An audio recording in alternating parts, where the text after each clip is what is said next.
Breaking, yes, it don't bust for this area as a Biafra independence protests has gone international once more. Yes, my people, normally it don't go international. Yes, everybody knows about it, but once again, it has broken the bar on the international level. Yes, we'll be going directly into the details of this news. Don't forget, we are your one and only Exposed News TV. Yes, these are the details.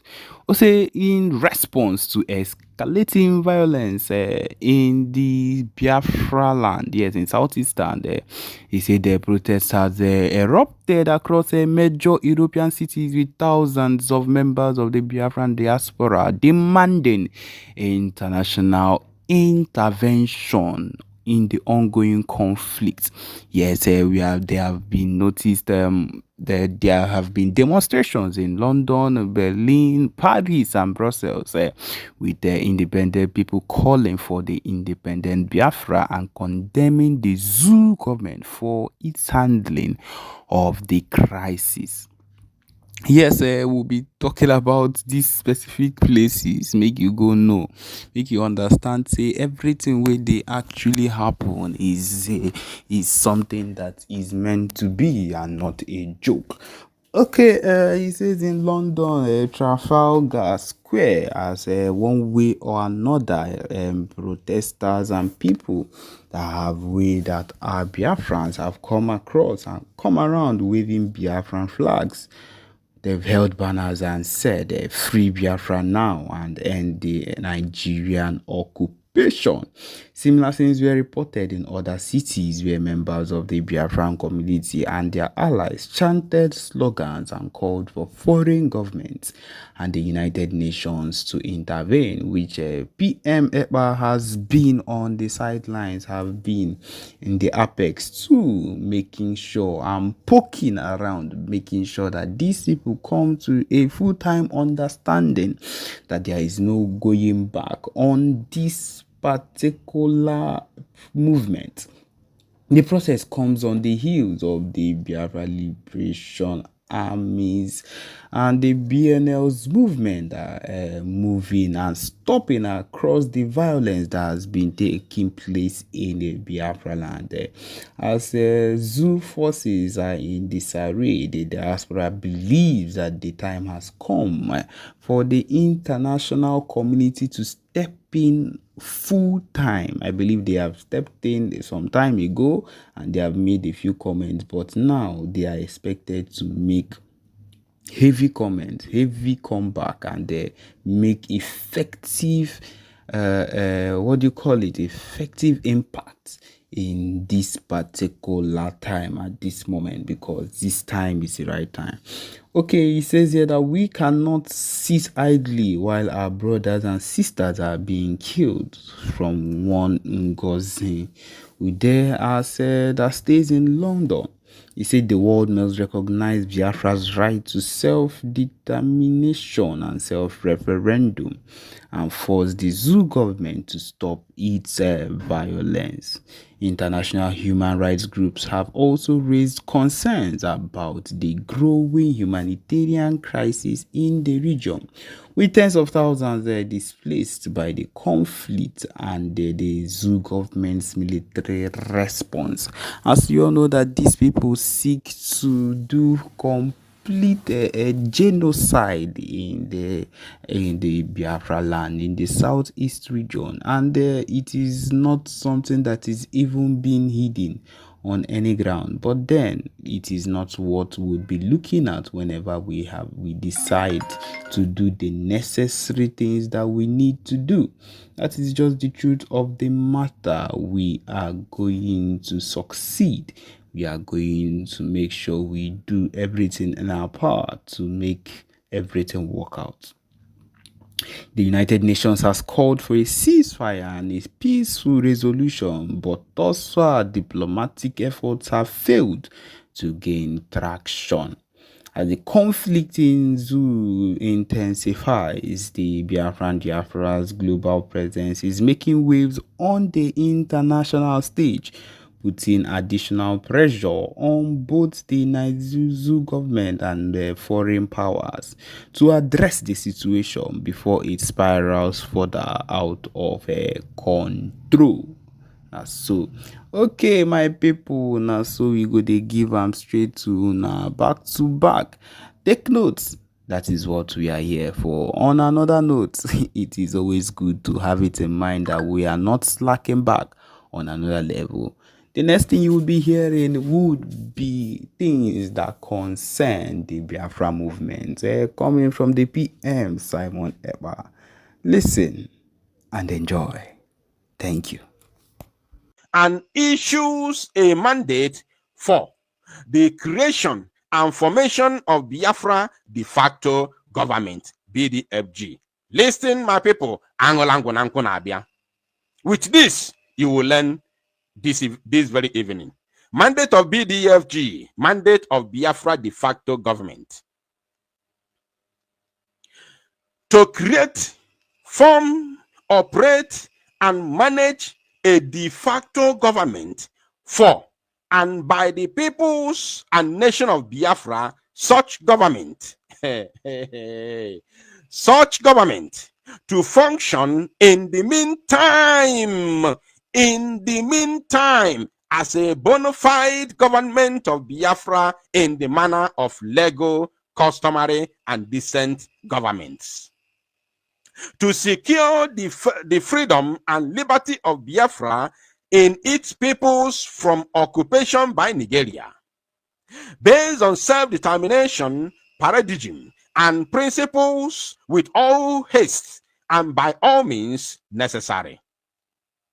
To represent the sovereignty and interests of Biafra and its people in the region and in the world at large.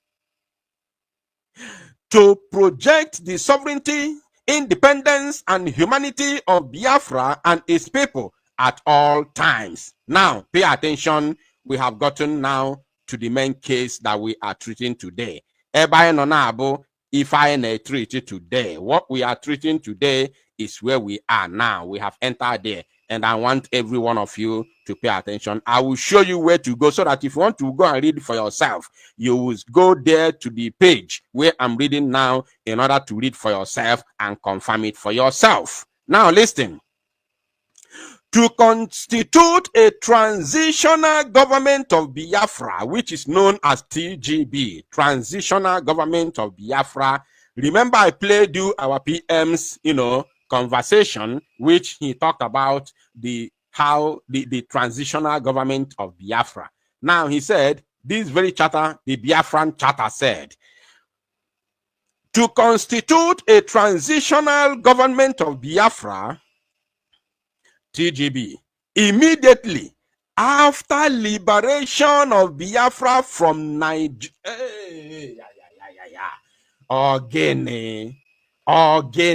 Now, to constitute a transitional government of Biafra known as TGB immediately after liberation of Biafra from Nigeria for a specified and finite duration not to exceed 4 years. My people, I want you to reason today. If today happens to be the only day you can reason, please utilize today to reason. Because what Nigeria has come to do is to destroy us completely. After the arrest of our prime minister, Nigeria came to destroy us within. So I want you to reason. Follow this very, lecture very, very well. I want you to leave every other thing you are doing and focus, because I may not be able to do this again. I am not here for saga, so I may not be able to do this again. This may be only one time that I'll have time to do this. Pay attention, my wonderful people of Biafra. Now, let's take that again. To constitute a transitional government of Biafra, which PM had already said based on the conversation that I played for you before coming here, before coming to the Biafra charter, from PM direct. to constitute a transitional government of Biafra known as TGB immediately after liberation of Biafra. Immediately after liberation of Biafra, not immediately after declaration in Finland. We are still in exile. In case you don't know, don't let anybody confuse you. We are still in exile. And I don't want to talk first. Let me finish reading, then I'll talk. Now, immediately after liberation of Biafra from Nigeria for a specified and infinite duration not to exceed 4 years, pending the formalization of Biafra state structures, post-occupation and post-liberation. Ona nuku oyibo ko ono cholo kana translate ya n'Igbo. Omu banye, omu Biafra, the Biafran people. Do you people do you people understand it? Do you people understand it, or you want me to translate it in Igbo language? Let me take that again. Let me take that again. It says, immediately after liberation of Biafra from Nigeria for a specified and infinite duration not to exceed 4 years, pending the formalization of Biafra state. Listen, the formalization of Biafran state structures, post-occupation and post-liberation.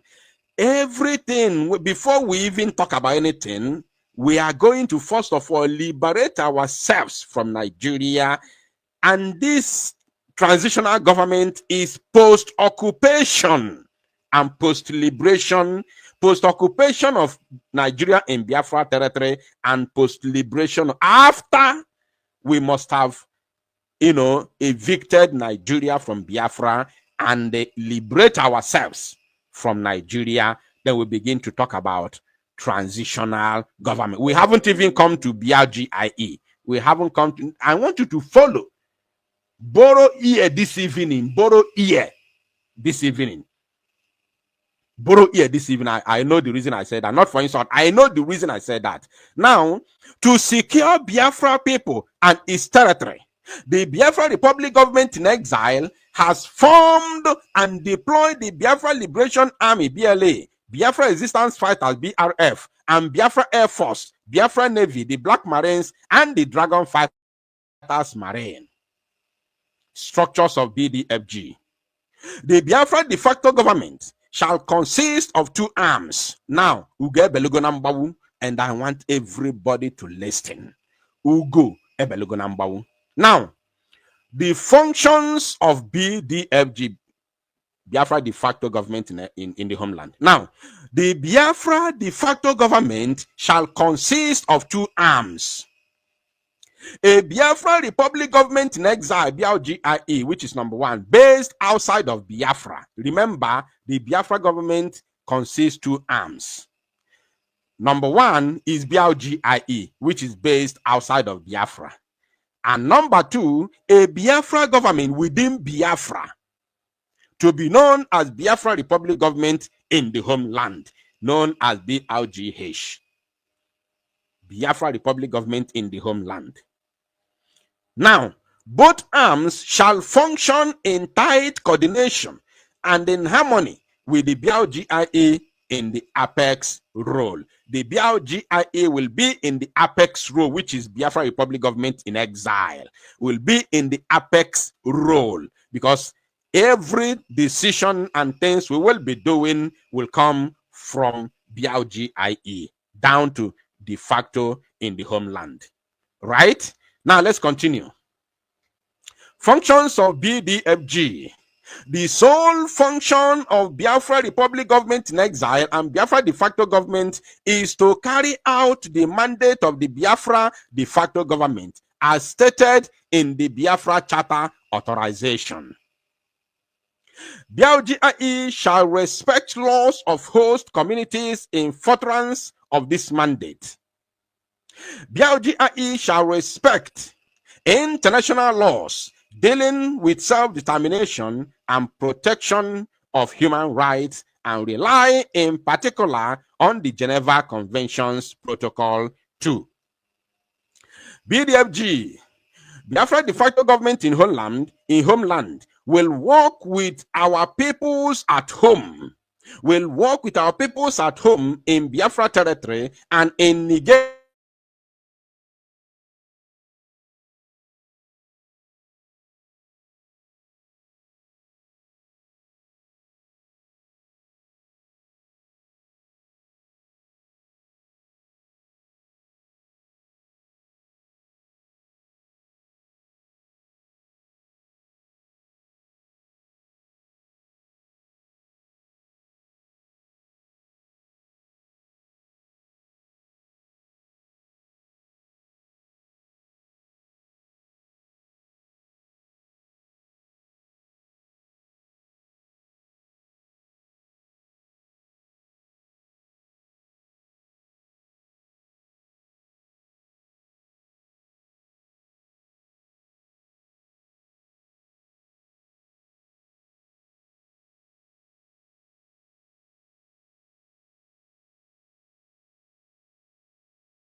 Remain adamant that he probably is not going to allow this. He said the unity of Nigeria is non-negotiable. That clearly indicates that he's not going to relent in his push to silence any voice of dissenting as far as that position is concerned. So which way forward to heal the divide between or amongst the Nigerians, especially on Biafra crisis? I think the best thing is to ask them what they want. I remember one time Professor Wole Soyinka said, if we can continue fighting Biafrans for such a long time, it's not long before we go to war, which is actually happening right now. Why don't we ask them what they want? And for sure they have voiced and they have said it, that they want referendum. Why? Because for a long time, they do not have a mutual understanding with the rest of the Nigeria nation. They are not understood. They are marginalized for such a long time. They are not wanted by the rest of the Nigerian government. So the best thing is to take them to a referendum so that we know exactly what they want and separate them if that is exactly what they want. Why? Because if we continue like this, these are crises not only in Nigeria, but it will have a ripple effect to the bordering countries. And with time, it will have a big effect to the African countries. As I'm talking, Africa has the largest immigrants to the world. It has the largest refugees to the rest of the continents. Why is that so? It's because of such crises that we can see in Biafra and Amazonia and other countries like Sudan. So I think before we even move forward, it's very important that we give or they're given referendum. From there, they can be able to sort out the rest of the challenges. And it's quite unfortunate because we have diplomatic missions in Nigeria. Why can't they take that issue with them and sort it out? Why are they quiet? Why is the world quiet when Biafrans are suffering? Why is the world quiet when we know very well that such issues can affect the whole of the African continent? It's quite sad, and that's why as Punchline Africa TV will continue talking to the world and saying that these people need a referendum. They're not needed. If you don't need me in your space, give me what I want so that I can self-govern myself, which I think it's a good way and a diplomatic way of allowing people to go their way. That would be cool. Coupled with that, I would like you to approach it from a different angle altogether. What probably could have informed this agitation for, of course, separation, for a referendum to go separate ways between, of course, Nigeria and the people of Biafra? Let's approach it from that angle as you and ask ourselves, what probably can we do to see into it that we find a healing in this divide? Yeah, I think it's paramount to understand that for starters, there was no redemption, and the word you just used, healing, from the first Biafran crisis in 1967, to the 3 years fighting. And if you remember very well, there was a brief period where they got their independence, and then the Nigerian military decided to send all the planes to just bomb indiscriminately anybody who was found in that region. And those scars are passed on in what is called transgenerational trauma. You don't even have to tell your child about this. It's the same thing that affects most African countries. You don't really need to tell your child, hate this person or hate this person, but the way you behave and the way you talk about these things and the tone with which you use, your children pick that, and then they grow up with that. They send it to their children and their children's children, and each generation comes forth understanding their history and knowing very well that we are the people who have been marginalized in a country where we are one of the most, we are creating profit. We're bringing GDP, one of the highest rates of GDP. We're bringing the largest group of intelligent people. We're bringing the largest group of talented people. And yet we are the people who are not benefiting from all this. And this crisis goes on in most of the countries that we are finding, in the African continent with protests currently like Amazonia and Ethiopia. If you bring in another angle of... All right, please let me know if my voice is coming out clear now. Please let me know so we can continue. Very, very important. Let me know. If you can hear me, please let me know in the comment section, my wonderful people of Biafra and, of course, lovers of freedom. Can you hear me? The very moment we went into the main point that has brought us here today, boom. Boom. Osetia. The very moment. Because that very chapter, or should I say page, that very page 27 was the straw that breaks the camel's back. That page 27, once I'm done with that page 27 this evening, those of you who have been confused all this while, we know your stand. Those of you who didn't know where you stand will definitely come to realization, will definitely know your stand. Once I'm done with the page 27, which I'm bringing back now, you all will know where you stand. So relax, calm down. One thing I will assure you, one thing I will promise you is that, listen, because I did not listen to any of them, any of these two groups fighting, I didn't listen to their personal and individual conversations. I wanted a meeting. I called for a meeting. They disappointed me. They all disappointed me. So I have to go and follow the Biafra law. Because we have a law already. We already have a law which they, all of them. Somebody say, please go back to page 26. Okay, fine. I will start from the ending part of page 20. Maybe that is where my voice, maybe I don't know if it was an attack or what. And I also want to use this opportunity to announce that we are no longer, in fact, let me keep that one for now. We'll get there later. So, I'm bringing it back to the screen. I am not in any way following anybody. Right? I am showing you where our Prime Minister stands. And wherever our Prime Minister stands, that is where I stand. And our Prime Minister cannot enact law and do otherwise.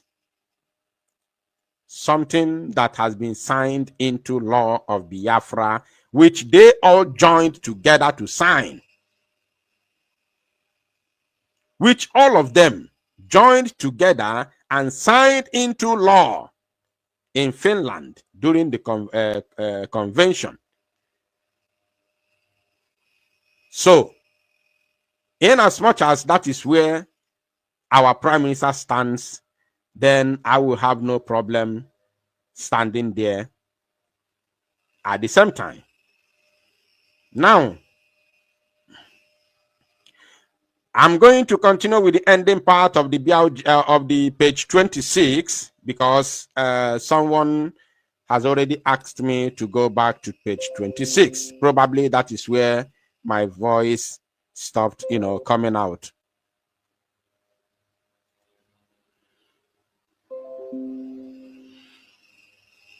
Can you hear me? Please let me know in the comment section so that we'll continue immediately without wasting any further time. Can you hear me? Can you hear me, please? If my voice is coming out clear, let me know now so we continue. Very, very important.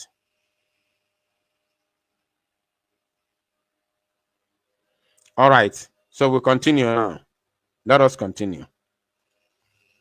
Now, functions of BDFG. The sole function of Biafra Republic Government in Exile and Biafra de facto government is to carry out the mandate of the Biafra de facto government as stated in the Biafra Charter Authorization. BLGIE shall respect laws of host communities in furtherance of this mandate. BLGIE shall respect international laws dealing with self-determination and protection of human rights and rely in particular on the Geneva Convention's Protocol 2. BDFG will work with our peoples at home in Biafra territory and in Nigeria, cognizant of the state of Nigeria's occupational forces foisted over our people, to keep alive and project Biafra's sovereignty and independence in accordance with the mandate, and to mobilize. Now, pay attention. I want you to remember here because we are going into the next page. And to mobilize, right? To mobilize and do what again? Or one day about this evening. After this broadcast, now, and to mobilize from the other page. Now, this is page 27. Organize and manage our people for socio-political activism in order to carry out our resolve for self-determination. Now, listen and listen very, very attentively, my Biafran people. At all times, the functions of BLGIE and BLGH, Biafra Republic Government in Homeland, are to be well coordinated,